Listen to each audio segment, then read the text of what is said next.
오늘부터 이제 토라 포션 레위기가 시작이 됩니다.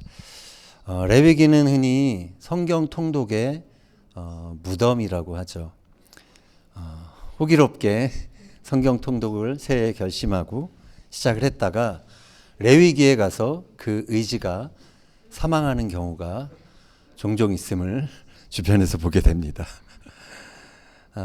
참 어려운 말들이 많이 있고 지금 우리가 드리는 예배와는 상관없는 그런 제사들 그런 것들이 장황하게 소개되어 있기 때문에 아마 정서적으로 이렇게 좀 재미있게 읽지 못하는 책인 것 같습니다. 그런데 유대인들이 자녀들 토라 교육을 시킬 때 가장 먼저 시작하는 그 책이 창세기가 아니고 이 레위기라고 합니다. 레위기가 이 토라 5권 중에 가장 센터 중심에 있고요. 하나님과 관계를 맺는 그 중요한 원리들이 레위기에 있기 때문에 그래서 이 책을 가장 먼저 아이들에게 교육을 한다고 합니다. 레위기의 원래 제목은 바이크라입니다. 그리고 그가 불렀다라는 뜻입니다. 그리고라는 접속사가 있기 때문에 이 레위기가 출애굽기에 이어서 이 스토리가 진행되고 있음을 알 수가 있습니다. 우리가 지난주 출애굽기에서 성막이 완성되는 그런 장면을 살펴봤습니다. 구름이 회막에 덮이고 여호와의 영광이 그 성막 안에 가득했다라고 했죠. 그래서 모세가 하나님께서 부르시지 않는 한 아무도 그 성막 안으로 들어갈 수 없었습니다. 자, 그런데 이제 레위기에서 그리고 그가 부르셨다. 부르시는 장면이 나옵니다. 하나님께서 모세를 부르시는 장면이 나옵니다. 그래서 모세가 이제 드디어 성막 안으로 하나님께 더 가까이 나아가는 장면이 나옵니다. 하나님은 모세뿐만이 아니라 우리들도 부르시는 분이십니다. 나에게 더 가까이 오라라고 초대하시는 분이십니다. 그런 의미에서 이 레위기서는 우리를 하나님과의 그 친밀함으로 초대하는 책이라고 할 수가 있습니다. 오늘 우리가 구약의 제사 제도를 레위기서 1장부터 5장까지 나와 있는 그 제사들을 좀 간략하게 살펴보려고 합니다. 그래서 이 제사들을 통해서 하나님께서 어떻게 우리를 회복하기를 원하시는지 그것을 살펴보며 함께 은혜를 나누고자 합니다. 하나님이 모세를 불러서 이렇게 말씀하시죠. 2절 말씀입니다. 이스라엘 자손에게 말하여 이르라. 너희 중에 누구든지 여호와께 예물을 드리려거든 가축 중에서 소나 양으로 예물을 드릴지니라. 구약시대 이스라엘 백성들이 하나님과 가까이 하기 위해서는 하나님과 동행하기 위해서는 이렇게 반드시 희생 제물을 드려야 했습니다. 죄 있는 인간이 거룩하신 하나님께 가까이 가다가 그렇게 간다면 죽을 수밖에 없었기 때문이죠. 하나님은 죄에 대해서 분노하시는 분이십니다. 그것은 죄가 하나님과 사람 사이를 파괴하기 때문에 그렇죠.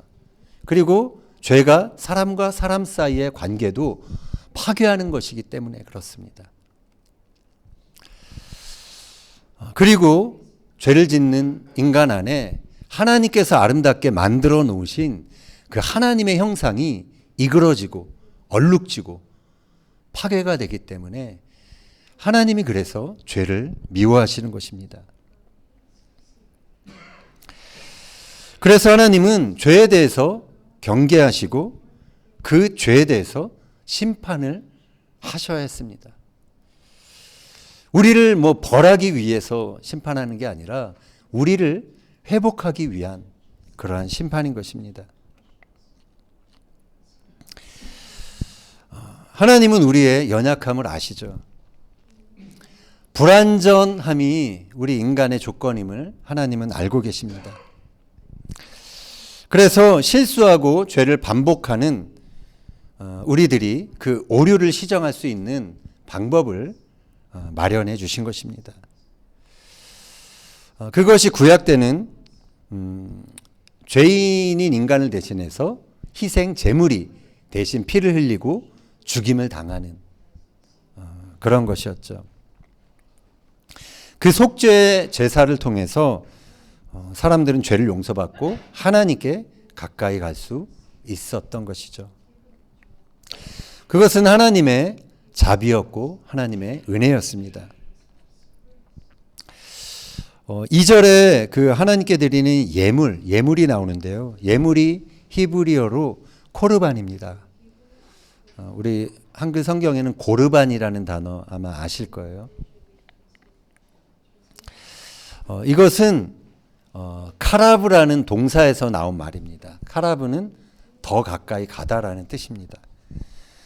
그래서 이 희생 예물, 이것은 하나님께 더 가까이 가기 위한 그러한 도구, 수단인 것입니다. 왜 인간이 하나님께 더 가까이 가야 합니까? 그냥 먼 발치에서 그냥 바라만 보고 그렇게 하나님과 일정 거리를 두면서 그렇게 살아가면 안 되는 것인가요? 우리가 질문할 수 있을 것입니다. 우리가 하나님께 더 가까이 가는 이유는 하나님과 그 친밀한 관계로 이어질 때 우리 안에 잃어버리고 손상된 영혼이 회복을 얻기 때문에 그렇습니다. 죄로 인해 손상된 우리의 심령이 치유를 경험할 수 있기 때문에 그렇습니다. 또 죄로 인해 파괴된 관계들이 회복될 수 있기 때문에 우리가 하나님께 더 가까이 가는 것입니다. 하나님께 가까이 간 만큼 우리의 회복, 치유가 그렇게 일어나는 것이죠. 그래서 이처럼 자신의 죄를 대신하는 희생 예물을 드리며 하나님께 가까이 갈 수 있었던 것, 그것이 바로 구약의 예배였던 것이었습니다. 하나님은 멀리 계시기를 원하시는 분이 아니십니다. 그래서 우리 인간들에게 하나님께 가까이 나아갈 수 있는 그 방법을, 그 길을 먼저 알려주시는 분이십니다. 그것이 구약에서는 이 레위기서에 여기서 소개하고 있는 5가지 예물인 것입니다. 히브리어로는 고르반의 그 복수입니다. 이 예물들을 우리가 좀 간단히 살펴보도록 하겠습니다. 제일 먼저 나오는 게 번제입니다. 번제는 히브리어로 올라입니다. 한글하고도 이렇게 발음이 똑같은데 한글 올라가다라는 뜻이거든요. 올라가는 제물. 그래서 올라입니다. 기억하기 쉬울 거예요.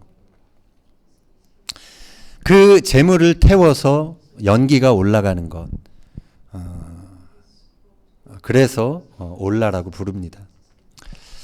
번제는 동물을 잡아서 남김없이 태워서 드리는 것이기 때문에 온전한 헌신을 상징하는 것입니다. 레위기 1장 4절 같이 한번 읽겠습니다. 그는 번제물의 머리에 안수할지니 그를 위하여 기쁘게 받으심이 되어 그를 위하여 속죄가 될 것이라. 자, 여기서 그는 누구일까요? 이 그는 제사장이 아닙니다. 이 번제를 드리는 사람입니다. 그것을 가져온 사람이 번제의 예물을 직접 잡게 되는 것입니다. 자신이 기른 가축 중에서 희생 제물을, 흠없는 제물을 가져와서 자신이 직접 칼을 들어 그 짐승을 잡는 것이죠. 우리가 아까 읽었던 2절에서 가축이 나옵니다. 가축은 히브리어로 베헤마입니다. 개역 성경에는 생축이라고 번역이 되어 있어요.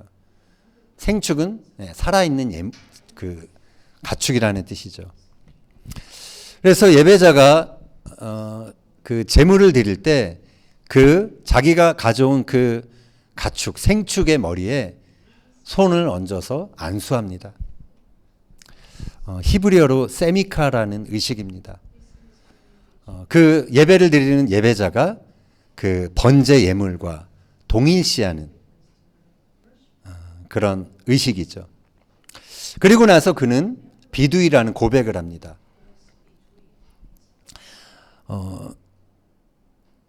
나는 이 무고한 동물을 대신해 죽어야 마땅하지만 주님은 나를 대신하여 이 무고한 자의 죽음을 자비롭게 받으십니다.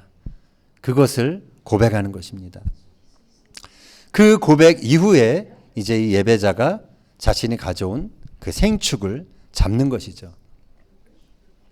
유대 전승에 의하면 이 죄인이 가져온 이 짐승, 특히 소 같은 경우에는 좀 사이즈가 크잖아요. 그래서 24조각으로 각을 뜹니다. 그리고 양과 염소인 경우에는 12조각으로 각을 뜹니다. 각을 뜨면서 예배자가 고백을 하죠. 각 파트를 이렇게 잘라내면서 머리를 내리치면서 고백하죠. 하나님, 내 교만을 자릅니다. 가슴을 도려내면서 고백합니다.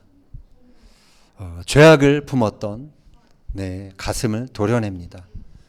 다리를 자르면서 고백을 하죠. 악을 향해 달려갔던 내 다리를 자릅니다. 엉덩이에 각을 뜨면서 고백합니다. 불의와 교만의 자리에 앉았던 내 엉덩이를 잘라냅니다. 그리고 내장을 꺼내 그것을 물로 닦으면서 고백합니다. 내 속에 있었던 그 시기, 미움, 질투, 용서하지 않았던 마음, 그것을 닦아냅니다.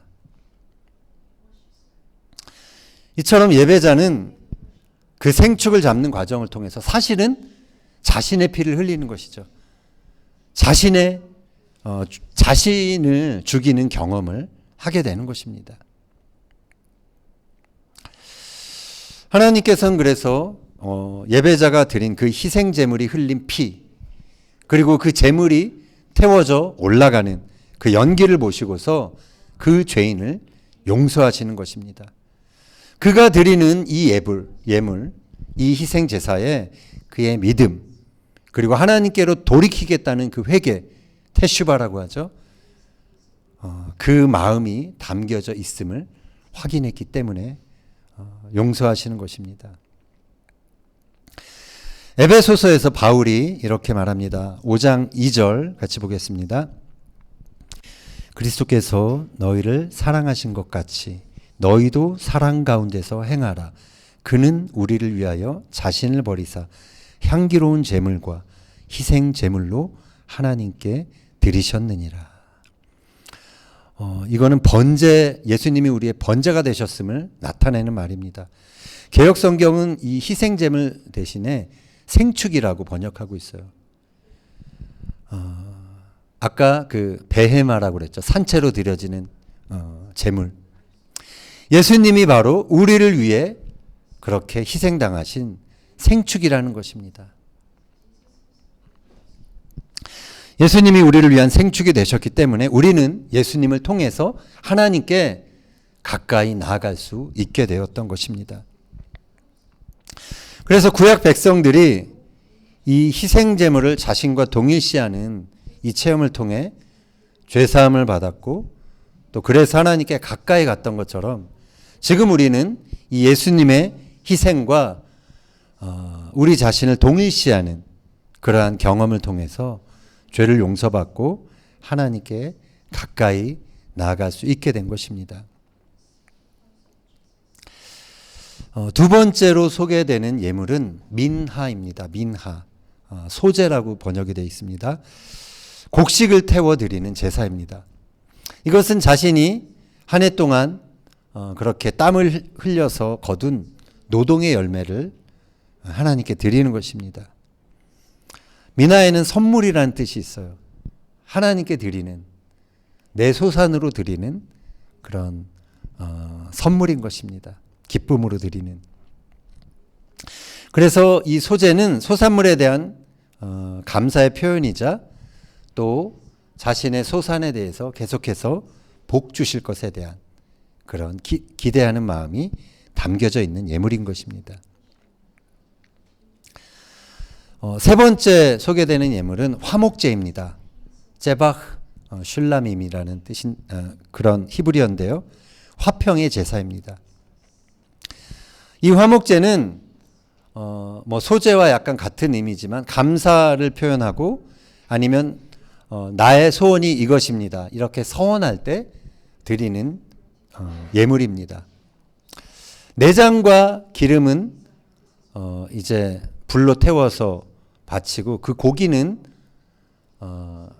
거기 그 제사에 함께 왔던 사람들, 그 예배자와 가족들, 그리고 예배자가 초대한 사람들, 그리고 그 제사를 같이 드렸던 제사장, 이렇게 함께 나눠 먹는 그러한 제사가 바로 화목제입니다. 하나님께 화목제를 드린 뒤에 함께 식사하면서 이웃과의 화목도 이루어지는 그러한 효과가 있었던 그러한 제사입니다. 그리고 다음으로 소개되는 것이 이제 속죄제입니다. 히브리어로는 하타트인데요. 죄를 씻어 없애는 예물이라는 뜻입니다. 기본 어근인 하타는 관역을 빗나가다라는 뜻입니다. 죄는 바로 하나님이 정하신 그 기준, 그 관역에서 벗어나는 것. 우리의 생각으로 괜찮은 것 같은데 그것이 빗나가 있는 것이라면 그게 바로 죄라는 것이죠. 그래서 그 모든 빗나간 죄에 대해서 속함을 받는 것, 속죄하는 것이 바로 속죄 예물인 것입니다. 이 속죄제는 내가 알지 못하고 지은 죄를 말합니다.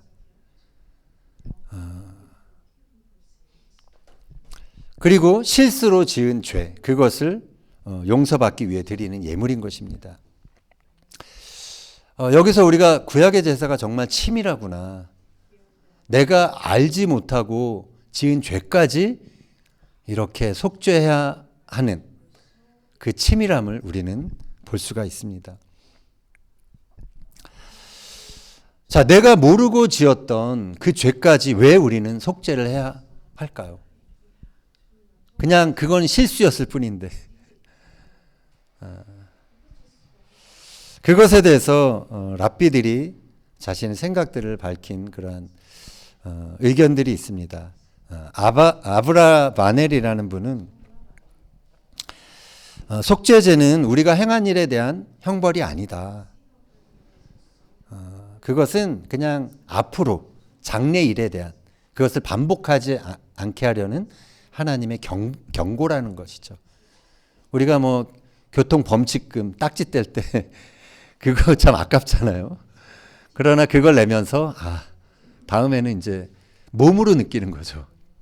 조심해야지. 같은 거를 반복하지 말아야지 하는 그런 효과가 있는 것입니다. 속죄제물을 드리려면은 상당한 비용이 요구됩니다. 노력도 필요합니다. 그래서 한 개인이 모르고 지은 죄에도 이렇게 책임이 따르는 것이고요. 앞으로 더 조심해야 한다라는 것을 그렇게 각성케 하는 것이 바로 이 속죄 예물인 것입니다. 랍비 나흐마니데스는 또 이렇게 말합니다. 속죄제를 드리는 이유는 그 행위에 따르는 결과 때문이다. 즉 죄를 짓는 인간은 그 영혼이 얼룩이진다라는 것입니다. 그리고 그 안에 흠이 생긴다는 것입니다. 그래서 그 얼룩을 지우고 흠을 메꾸기 위해서 속죄 예물이 필요하다라는 것입니다. 그는 말하는데 인간의 영혼이 모든 죄에서 깨끗하게 될 때 창조주 하나님이 그 영혼을 받으신다라는 것입니다. 그렇기 때문에 속죄제를 드려야 한다는 것이죠. 마지막으로 이제 속건제를 드리는데요. 속건제는 보상하는 제물입니다. 여호와의 성물이나 또 다른 사람의 어떤 재산에 피해를 입혔을 때 그 피해액의 20%, 5분의 1을 더해서 보상하는 것이 속건제입니다. 우리가 이렇게 5가지를 간단히 살펴봤는데요. 구약의 예배는 인간이 죄를 질 수 있는 상황을 이해합니다. 그러나 그 죄인이 그냥 죄를 진 상태로 그냥 방치된 채 살아가는 것이 아니라 회복하도록 하나님께로 더 나오도록 그렇게 초대하는 것이 바로 이 제사이고 이 예물이라는 것입니다. 이스라엘 백성들은 이 예물을 통해서 하나님과의 관계를 바로잡게 됩니다. 그리고 이웃과의 관계도 바로잡게 되는 것입니다. 그러면서 하나님의 공의에서 빗나가지 않는 그런 하나님의 백성으로 살도록 그렇게 초대되는 것입니다. 자, 그런데 이스라엘은 이 하나님의 마음을 아는데 실패하고 맙니다. 그것은 그들이 예배에서 실패했기 때문에 그렇습니다. 이스라엘 백성들은 오랜 시간 동안 성막과 또 성막 이후에 성전 시대의 성전에서 예배를 드렸습니다. 그러나 그들은 점차 예배의 본질을 망각해 갑니다. 그냥 형식만 남는 예배를 드리게 되는 것입니다. 예배 따로, 삶 따로인 그러한 삶을 살기 시작합니다. 내가 어떻게 살든 나는 하나님께 희생제물을 드렸고 하나님 원하시는 구약 토라에서 말하는 제사를 드렸어. 그것으로 안심하는 것입니다. 하나님께 순종하는 삶은 사라지고 대신 예물을 바치면 용서받고 복을 받는다라는 그런 생각에 빠졌던 것입니다. 하나님께서는 이런 이스라엘 백성들의 삶에 대해서 꾸짖으셨죠. 이사야서 1장 11절 이하 같이 한번 읽겠습니다. 여호와께서 말씀하시되 너희의 무수한 재물이 내게 무엇이 유익하뇨? 나는 수장의 번제와 살찐 짐승의 기름에 배불렀고 나는 수송아지나 어린 양이나 숫 염소의 피를 기뻐하지 아니하노라. 너희가 내 앞에 보이러 오니 이것을 누가 너희에게 요구하였느냐? 내 마당만 밟을 뿐이니라. 헛된 재물을 다시 가져오지 말라. 분향은 내가 가증히 여기는 바요. 월삭과 안식일과 대회로 모이는 것도 그러하니 성회와 아울러 악을 행하는 것을 내가 견디지 못하겠노라. 하나님은 이렇게 삶과 분리된 그런 형식적인 제사, 예배를 싫어하셨습니다. 하나님은 이스라엘 백성들이 하나님의 말씀을 따라 공의를 행하며 의로운 삶을 살아가기를 그것을 보기를 원하셨습니다. 아모스 선지자도 이렇게 선포합니다. 아모스서 5장 22절 이하 너희가 내게 번제나 소제를 드릴지라도 내가 받지 아니할 것이요 너희의 살찐 희생의 화목제도 내가 돌아보지 아니하리라. 오직 정의를 물같이 공의를 마르지 않는 강같이 흐르게 할지어다. 하나님은 호세아 선지자를 통해서도 또 말씀하십니다. 호세아 6장 6절 읽겠습니다. 나는 인애를 원하고 제사를 원하지 아니하며 번제보다 하나님을 아는 것을 원하노라. 아멘. 자, 여기서 인애는 히브리어로 헤세드입니다. 충성된 사랑을 말합니다. 상황과 환경과 조건 때문에 흔들리지 않는 사랑이 헤세드입니다. 이스라엘은 하나님을 향한 이 충성된 사랑을 하는데 실패했습니다. 그들은 자신들에게 풍요와 행복을 당장이라도 그렇게 보장해 줄 것 같았던 그 세상 신들에게 마음을 빼앗겼습니다. 그들은 이웃에게 겸손히 사랑과 정의를 실천하는 그런 삶을 귀찮아했습니다.